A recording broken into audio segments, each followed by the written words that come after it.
बिस्मिल्लाहिर्रहमानिर्रहीम। अस्सलाम वालेकुम। मैं आपकी होस्ट महमा काशिफ आपके साथ आपके प्यारे यूट्यूब चैनल पर हाजिर हुई हूँ एक नई रेसिपी के साथ। सबसे पहले मैं अपने व्यूअर्स का हाल चाल पूछती हूँ कि आप ठीक ठाक हैं। अल्लाह करे आपको खुशियों भरे दिन और रातें नसीब हों और गमों के साए जो हैं आपकी ज़िंदगी में से छट जाएं। चलिए मैं आपको बताती हूँ कि आज मैं अपनी जो रेसिपी लाई हूँ आपके सामने, आपको जो नज़र आ रहे हैं बाउल में भीगे हुए हैं, ये सफ़ेद चना है। सफ़ेद चने मैंने रात के भिगोए हुए हैं, उसके अंदर ये बेकिंग सोडा डालकर, ताकि ये अच्छे से रहे। ये देसी चने हैं इसलिए बारीक है, ज़्यादा फूले नहीं हैं। और मैं आपको बताती जाऊँ कि मैंने सादा तरीके से जो हांडियाँ बनानी सिखानी है। मेरा चैनल है, इसका कंटेंट भी यही है कि घर के बजट में रहकर आसान और सादा तरीके से बहनों को कुकिंग सिखाई जाए, ताकि जो नहीं जानता, जो पढ़ के फ़ौरन उनकी शादी हो जाती है, वो नहीं जानते कि कुकिंग कैसे और किस तरह से करनी है और क्या क्या इंग्रेडिएंट्स यूज़ करने हैं, उन बहनों बेटियों की हेल्प हो।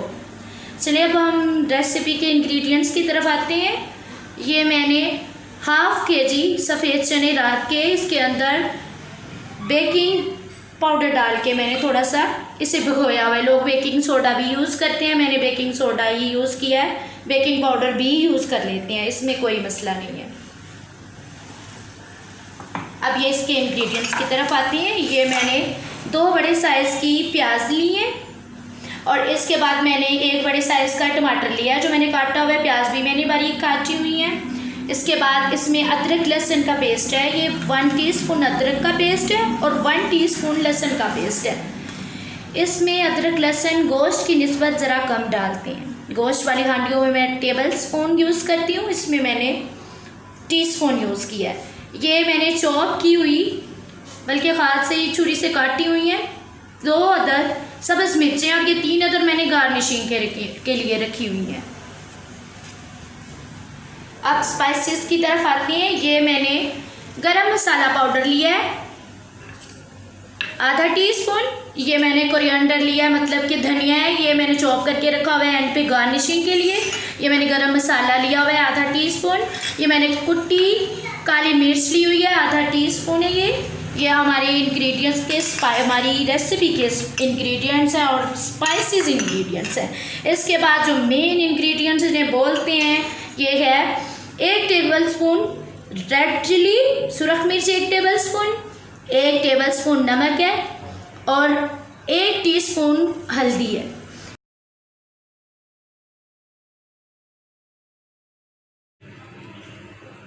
हाँ जी, ये जो रेड मिर्च है और नमक है और ये जो हल्दी है ना, हल्दी तो 1 टीस्पून ही डालते हैं। ये सब घर वाले अपने अपने टेस्ट के हिसाब से डालें। मैंने तो 1 टेबलस्पून सुरख मिर्च लिया और 1 टेबलस्पून मैंने नमक लिया है, मेरी जो हंडिया के हिसाब से है। आप जो एज अ टेस्ट डालें, जैसे जिस तरीके से आपके घर में बनता है खाना और जिस तरह के नमक मिर्च मसाले यूज़ होते हैं, आपने उस तरीके से डालना है। अब हम हंडिया की तरफ आते हैं। आप देख रहे हैं मैंने अपनी हंडिया को चूल्हे पे चढ़ाया है, इस पर लो फ्लेम रखा है और इसमें 1 कप मैंने ऑयल का डाला है और उसमें जो कटी हुई प्याज है वो सारी डाल दी हैं। अब हमने इस प्याज को सोते करना है और इसके बाद हमने नेक्स्ट इंग्रेडिएंट यूज़ करना है। प्यारी बहनों, चूँकि हर कुकिंग के बहुत तरीके होते हैं, हर चीज़ लोग बहुत तरीके से बनाते हैं, डिफरेंट कुकिंग होती हैं, डिफरेंट लोगों के तरीके होते हैं, तो मैंने वो तरीका देखा है, वो सजेस्ट किया आप लोगों के लिए जो सबसे इजी हो, जिससे आप इजी से सीख सकें कि क्या करना है। क्योंकि अभी जिन लोगों की स्टार्टिंग है उन्हें ये आसान तरीके ही काम आएंगे, बाद में आप जैसे मज़ीद शेफ़ बनिएगा। हाँ जी मेरी बहनें, देखिए हमारा प्याज जो है सोते हो गया। अब हमने इसके अंदर 1 tablespoon garlic and ginger paste, अदरक और लहसुन का पेस्ट डालना है, जो कि 1 टेबलस्पून दोनों मिलकर बने। अब हमने इसको इसके अंदर मिक्स करना है, इसको भूनना है इसके अंदर, ताकि इसकी जो महक है वो फ्राई होने से दूर हो जाए।